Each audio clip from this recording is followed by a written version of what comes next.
Hi రా. Last week మనం చేసిన మ్యూచువల్ ఫండ్ వీడియో మన వ్యూవర్స్కి తెగ నచ్చిందట. తెగ లైక్లు కామెంట్లు చేశారు. వాళ్ళ కామెంట్స్లో అడిగింది మ్యూచువల్ ఫండ్ రికమెండేషన్స్ మీద ఒక వీడియో చేయమని. కాకపోతే మ్యూచువల్ ఫండ్ రికమెండేషన్ వాళ్ళకి ఇచ్చే ముందు అసలు బేసిక్స్ అంటే ఏంటో వాళ్ళు చెప్పొచ్చు కదా. అంటే ఫర్ ఎగ్జాంపుల్ నాకు మ్యూచువల్ ఫండ్స్ గురించి ఏమీ తెలియదు అనుకో. సో నాలాంటి వాడికి కూడా అర్థమయ్యేలాగా బేసిక్స్ అన్నీ ఒకసారి చెప్పవచ్చు కదా. ఓకే, నీ దగ్గర ₹1,00,000 ఉందనుకో. దాన్ని రెండింతలు మూడింతలు చేయాలి అంటే నువ్వు స్టాక్స్లో ఇన్వెస్ట్ చేయాలి. కానీ నీకు స్టాక్ మార్కెట్ గురించి తెలియదు. సరే, తెలిసిన వాళ్ళ దగ్గర నుంచి స్టాక్స్ లిస్ట్ తీసుకొని కొన్నా సరే మళ్ళీ ఎప్పుడు అమ్మాలనేది నీకు తెలియదు. సింపుల్గా చెప్పాలంటే ట్రేడ్స్ మేనేజ్ చేయలేవు నువ్వు. సర్లే, ఇవన్నీ ఎందుకు అని చెప్పి ఒక మంచి ఎనలిస్ట్ని పెట్టుకున్నావు అనుకో, నీ ₹1,00,000 అతని ఫస్ట్ నెల జీతానికే సరిపోతాయి కదా. అవునా కదా? ఇప్పుడు నీలా మీ ఊరు వాళ్ళు మొత్తం ఇన్వెస్టర్స్ అనుకో. ఇదే ప్రాబ్లం అందరికీ ఉంది కాబట్టి ఒక మంచి ఎక్స్పీరియన్స్ స్టాక్ మార్కెట్ ఎనలిస్ట్ని పెట్టుకొని అతనికి మంచి జీతం ఇచ్చి మీ ఊరు వాళ్ళందరూ అందరి డబ్బులు ఒక అకౌంట్లోకి వేసి ఈ ఎనలిస్ట్ని మేనేజ్ చేయమన్నారు అనుకో.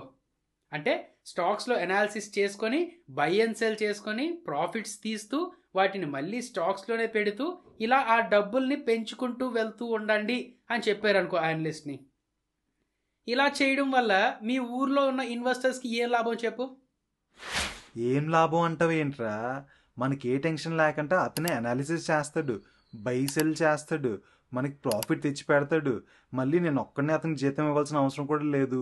అందరూ చందాలు వేసుకొని కొంచెం కొంచెం చేస్తే సరిపోతుంది. ఎగ్జాక్ట్లీ, దీన్నే మ్యూచువల్ ఫండ్స్ అని అంటారు. అంతే, సింపుల్. సరే, ఇప్పుడు చెప్పు, ఈ ప్రాసెస్లో ఏమైనా మైనస్లు ఉన్నాయా, ప్రాబ్లమ్స్ ఉన్నాయా? ప్రాబ్లమ్సా? ఉన్నాయి. ఈ ఎనలిస్టు మా డబ్బులన్నీ కూడబెట్టి ఊరుదిలి పారిపోయాడు అనుకో, డబ్బులన్నీ పోయినట్టే కదా. అలా కాకపోయినా మా డబ్బులన్నీ రిస్కీ స్టాక్స్లో ఇన్వెస్ట్ చేసాడు అనుకో, అప్పుడైనా డబ్బులంతా గోవిందా గోవిందాయే కదా. Yes, correct. సో ఇలాంటి ప్రాబ్లమ్స్ ఉంటాయనే ఈ మ్యూచువల్ ఫండ్స్ ఎవరెవరు రన్ చేస్తూ ఉంటారో వాళ్ళని సెబీ అనే ఒక రెగ్యులేటర్, అంటే పోలీస్ అనుకో, సెబీ అనే ఒక రెగ్యులేటర్ ఫ్రాడ్స్ అండ్ స్కామ్స్ లాంటివి జరగకుండా చూసుకుంటూ ఉంటుందన్నమాట. అండ్ అలాగే ఆ మ్యూచువల్ ఫండ్స్లో మనం చెప్పినంత రిస్క్ మాత్రమే తీసుకుంటూ మనం అనుకున్న స్టాక్స్లోనే ఇన్వెస్ట్ చేస్తున్నారా లేదా అనేది చెక్ చేస్తూ ఉంటుంది ఈ సెబీ అనేది. సో ప్రాబ్లమ్ సాల్వ్డ్ కదా. నౌ ఈ మ్యూచువల్ ఫండ్స్ని రన్ చేసే కంపెనీస్నే ఏఎంసి, అసెట్ మేనేజ్మెంట్ కంపెనీస్ అని అంటారు. అండ్ మన ఇన్వెస్ట్మెంట్స్ని మేనేజ్ చేసే అతన్నే, ఇందాక ఎనలిస్ట్ అనుకున్నాం కదా, అతన్నే ఫండ్ మేనేజర్ అని అంటారు. ఫర్ ఎగ్జాంపుల్ మొబైల్లోనే ఫండ్ హౌసెస్ని ఎలా చూడాలనేది చూపిస్తాను. ఈటీఎం అనే వెబ్సైట్ గురించి ఎక్కువగా మనం మాట్లాడుకుంటున్నాం కాబట్టి ఇక్కడ ఉన్నవన్నీ mutual fund companies or mutual fund houses or AMCs, asset management companies అని అనొచ్చు అనమాట. ఇది ఎందుకు చెప్తున్నానంటే ఈ మ్యూచువల్ ఫండ్స్ని సెలెక్ట్ చేసుకునేటప్పుడు, అంటే ఏ మ్యూచువల్ ఫండ్స్లో మనం ఇన్వెస్ట్ చేసుకోవాలో అనే సెలెక్షన్ చేసేటప్పుడు మ్యూచువల్ ఫండ్ హౌసెస్ని, ఫండ్ మేనేజర్స్ని కూడా సెలెక్ట్ చేసుకోవడం ఇంపార్టెంట్ అనమాట. సూపర్గా ఎక్స్ప్లెయిన్ చేస్తున్నావురా.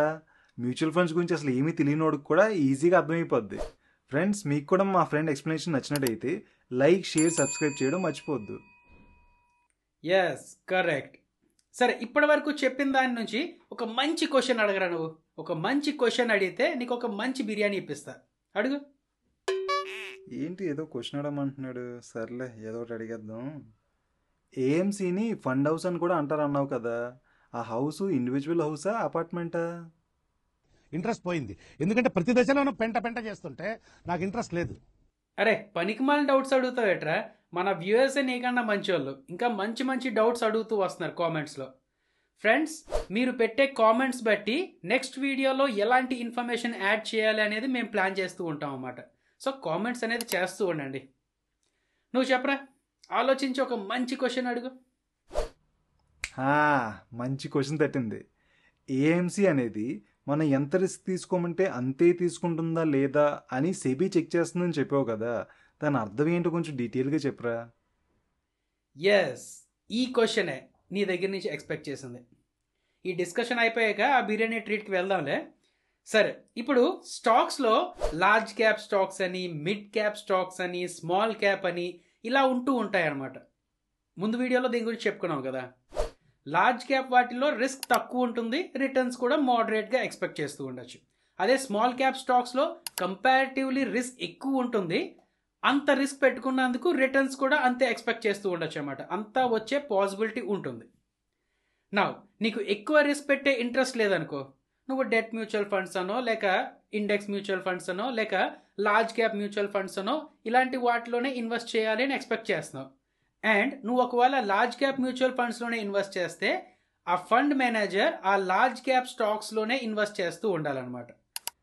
ఆ ఫండ్ మేనేజర్ నెంబర్ ఉంటే చెప్పురా, కాల్ చేసి తక్కువ రిస్క్ తీసుకోమని చెప్తాను. కాదు, ఇందాక మనం ఫండ్ హౌసెస్ని చూసాం కదా, ఇందులో ఈ మధ్య పాపులర్ అయిన క్వాంట్ మ్యూచువల్ ఫండ్ని ఎక్స్ప్లోర్ చేద్దాం. ఈ క్వాంట్ మ్యూచువల్ ఫండ్లో ఇప్పటికీ AUM 81,204 crores. AUM అంటే అసెట్స్ అండర్ మేనేజ్మెంట్ అనమాట. నీలా నాలా ఇన్వెస్ట్ చేసిన డబ్బులు ప్రాఫిట్స్తో ఇంత అయ్యింది. సరే, ఇందులో ఇక్కడ చూడు 27 స్కీమ్స్ ఉన్నాయి. స్కీమ్స్ అంటే ఇక్కడ చూడు, స్మాల్ క్యాప్ మ్యూచువల్ ఫండ్ అని, మిడ్ క్యాప్ మ్యూచువల్ ఫండ్ అని, ఫ్లెక్సీ క్యాప్ అని, లార్జ్ అండ్ మిడ్ క్యాప్ అని, లార్జ్ క్యాప్ ఫండ్ అని, ఇలా మొత్తం 27 స్కీమ్స్ ఉంటాయన్నమాట. మనం ఇప్పుడు చేయాల్సింది ఏంటంటే, ముందు ఒక మ్యూచువల్ ఫండ్ హౌస్ని సెలెక్ట్ చేసుకోవాలి, లేదంటే ఒక ఫండ్ మేనేజర్ని సెలెక్ట్ చేసుకోవాలి. అండ్ దాని తర్వాత అందులో మనకి సెట్ అయ్యే ఒక స్కీమ్ని సెలెక్ట్ చేసుకోవాలన్నమాట. మన రిస్క్ కెపాసిటీ బట్టి, ఎక్స్పెక్టెడ్ రిటర్న్స్ బట్టి ఒక స్కీమ్ని సెలెక్ట్ చేసుకోవాలి. ఆ సెలక్షన్లో ఏంటేంటి చూడాలి అనేది మెల్లమెల్లగా ఈ మ్యూచువల్ ఫండ్ సిరీస్లో ఒక్కొక్కటిగా చెప్పుకుంటూ వెళ్దాంలే. సరే, అది పక్కన పెట్టి ఇప్పటి వరకు చెప్పుకున్న దాని గురించి ఒక క్వశ్చన్ అడుగు నువ్వు. సెలక్షన్ గట్ట మెల్లగా మాట్లాడదాం అంటున్నావు కాబట్టి సిప్ అంటే ఏంటో క్లియర్గా చెప్పరా. Good question. మీలాంటి కుబేరులకి బోల్డ్ డబ్బులు ఉంటాయి కదరా. సో ఎక్కడో ఒక దగ్గర 1 లక్ష లేకపోతే 2 లక్షలు వచ్చినప్పుడు ఆ డబ్బుల్ని మ్యూచువల్ ఫండ్స్లో ఒకేసారి ఇన్వెస్ట్ చేసేస్తూ ఉంటారు. దాన్నే లంప్ సమ్ ఇన్వెస్ట్మెంట్ అంటారనమాట. అలా కాకుండా మాలాంటి వాళ్ళు శాలరీ మీద డిపెండ్ అవుతూ ఉంటాం కదా. సో నెల నెల మాకు వచ్చే దాంట్లో ఇంత అని సేవ్ చేసుకుంటూ ఆ కొంత for suppose every month 10,000 rupees mutual ఫండ్స్లో పెడదామని డిసైడ్ అయిపోయాం అనుకోండి. ఎవ్రీ మంత్ ఒకే టైంకి for suppose every month 5th నా అకౌంట్లో నుంచి నేను చెప్పిన స్కీమ్లోకి ఆ డబ్బులు ఇన్వెస్ట్ చేస్తూ ఉంటారనమాట.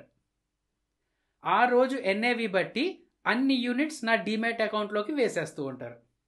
సిస్టమేటిక్గా ఎవ్రీ మంత్ నేను ఇన్వెస్ట్ చేస్తున్నా కదా, దీనినే SIP, సిస్టమేటిక్ ఇన్వెస్ట్మెంట్ ప్లాన్ అంటారు. Now next question. యూనిట్స్ అంటే ఏంటి, NAV అంటే ఏంటి? చూడు, for example quant mutual fund చూడు, దీని సైజ్ ఇప్పుడు 81,607 crores ఎంతో అనుకున్నాం కదా. అంటే నీలాంటి నాలాంటి వాళ్ళు కొంత డబ్బులు వేసుకుంటూ ఇంత పోగు చేసినట్లే కదా. ఈ ఫండ్ మొత్తాన్ని చిన్న యూనిట్స్గా భాగిస్తూ ఉంటారు. సింపుల్గా చెప్పాలంటే ఫర్ సపోజ్ ఈ మొత్తం AUM కాకుండా ఒక ఫండ్లో ఎంతో ఒక ఉంటుంది కదా, ఆ ఫండ్లో 1,00,000 రూపాయలు ఉన్నాయనుకో, దాన్ని ఒక 1000 యూనిట్స్ కింద డివైడ్ చేశారనుకో. సో టోటల్ యూనిట్స్ 1000 అండ్ ఒక్కొక్క యూనిట్ తాలూకా వాల్యూ ఎంత, 1 lakh divided by 1000, so 100 rupees. ఈ 100 రూపీస్నే NAV, నెట్ అసెట్ వాల్యూ అంటారు. ఒక్క యూనిట్ తాలూకా వాల్యూ 100 రూపీస్. ఇప్పుడు ఈ ఫండ్లో నీకు సమ్ 10,000 ఇన్వెస్ట్మెంట్ ఉందనుకో, నీ NAV 100 అండ్ నీకు వచ్చిన యూనిట్స్ ఎన్ని, 10,000 డివైడెడ్ బై 100, సో 100 యూనిట్స్ వస్తాయి. ఇప్పుడు కన్ఫ్యూజ్ అవ్వకుండా జాగ్రత్తగా విను. కొత్తగా యూనిట్స్ యాడ్ అవ్వకుండా ఈ 1 lakh ఇన్వెస్ట్మెంట్ 2 lakhs అయిపోయింది అనుకో, అంటే ప్రాఫిట్స్ వచ్చి ఇంత అయిపోయింది అనుకో, 2 lakhs అయిపోయింది అనుకో. ఇప్పుడు నీ NAV ఎంత అవుతుంది, టోటల్ యూనిట్స్ 1000, నీ 1 lakh వాల్యూ ఇప్పుడు 2 lakhs అయింది. సో నీ NAV 2 lakhs divided by number of units 1000, so NAV ఎంత అయింది, 200 రూపీస్ అయింది. నువ్వు NAV 100 రూపీస్లో ఉన్నప్పుడు ఇన్వెస్ట్ చేసుకున్నావు అండ్ ఇప్పుడు NAV 200 రూపీస్ కాబట్టి నీ ఇన్వెస్ట్మెంట్ డబల్ అయిపోయినట్టే. అర్థమైందా? అప్పుడు నువ్వు 10,000 రూపీస్ ఇన్వెస్ట్ చేసుకున్నావు అండ్ ఇప్పుడు నీ ఇన్వెస్ట్మెంట్ 20,000 రూపీస్ అయ్యిందనమాట. అర్థమైందా లేదా? నౌ నీలా నాలా చాలామంది రోజు ఇన్వెస్ట్ చేస్తూ ఉంటారు కదా. సో నెంబర్ ఆఫ్ యూనిట్స్ పెరుగుతూ ఉంటాయి అండ్ అందువల్ల ఇన్వెస్ట్మెంట్స్ కూడా పెరుగుతూ ఉంటాయి. నెంబర్ ఆఫ్ యూనిట్స్ పెరుగుతూ ఉంటాయి, పైన AUM పెరుగుతూ ఉంటుంది అండ్ ఆ డబ్బులు పెట్టిన తర్వాత ప్రాఫిట్స్ పెరుగుతూ ఉంటాయి. సో మొత్తం మీద ఏంటంటే ప్రతిరోజు ఎన్ఏవి అనేది మారుతూ ఉంటుంది అనమాట. అర్థమైందా? సో ఏది ఏమైనా నువ్వు చెక్ చేసుకుంటూ ఉండాల్సింది ఏంటంటే ఎన్ఏవి, నెట్ అసెట్ వాల్యూ. నువ్వు ఇన్వెస్ట్ చేసినప్పుడు ఎన్ఏవి ఎంత ఉంది అండ్ ఇప్పుడు ఎన్ఏవి ఎంత ఉన్నది అనే దాన్ని బట్టే నీకు ఎంత ప్రాఫిట్స్ వచ్చాయి అనేది డిపెండ్ అయ్యి ఉంటుంది. ఇప్పుడు ఎన్ఏవి మైనస్ నువ్వు ఇన్వెస్ట్ చేసుకున్న ఎన్ఏవి ఇంటూ టోటల్ యూనిట్స్ ఎంతైతే ఉందో అది నీ ప్రాఫిట్. అర్థమైందా? అర్థమైంది. గుడ్. ఇప్పటి వరకు చెప్పిన దాంట్లో ఇంకేమైనా క్వశ్చన్స్ ఉంటే అడిగే వెంటనే. అంటే కష్టం రా, టైం వేస్తే ఆలోచించి అడుగుతాను. సరే, టైం తీసుకోలే. ఫ్రెండ్స్, మనం ఈ వీడియోలో మ్యూచువల్ ఫండ్స్ అంటే ఏంటి, అవి ఎలా ఆపరేట్ అవుతాయి, మ్యూచువల్ ఫండ్ హౌసెస్ అంటే ఏంటి, అందులో స్కీమ్స్ అంటే ఏంటి, ఏయుఎం అంటే ఏంటి, ఎన్ఏవి అంటే ఏంటి, యూనిట్స్ అంటే ఏంటి అనే బేసిక్ టెర్మినాలజీ మొత్తం తెలుసుకున్నాం కదా. ఈ టర్మ్స్ మీకు ఎక్కడ కనిపించినా సరే దీని అర్థం ఇదన్నమాట అని మీకు తెలిసిపోవాలి. అలా మీరు రెడీ అయిపోతే మనం ఒక్కొక్కటిగా మ్యూచువల్ ఫండ్స్ని రికమెండ్ చేసుకుంటూ వెళ్దాం. ఫ్రెండ్స్, మీకు కూడా ఏదైనా డౌట్స్ ఉంటే కామెంట్ సెక్షన్లో అడిగేయండి. అండ్ ఈ సిరీస్ ముఖ్య ఉద్దేశం మీకు మ్యూచువల్ ఫండ్స్ గురించి పూర్తిగా అర్థం అవ్వాలి. అర్థమైన తర్వాత మీరు ఇన్వెస్ట్ చేయాలి. ఇన్వెస్ట్ చేసిన తర్వాత డబ్బులు బాగా గ్రో అవ్వాలి. సో డబ్బులు బాగా గ్రో అవ్వాలనుకుంటే మా ఛానల్ని సబ్స్క్రైబ్ చేసుకొని బెల్ నోటిఫికేషన్ ఆన్ చేసుకోండి. అప్పుడు మీరు ఏ వీడియోని మిస్ అవ్వరు.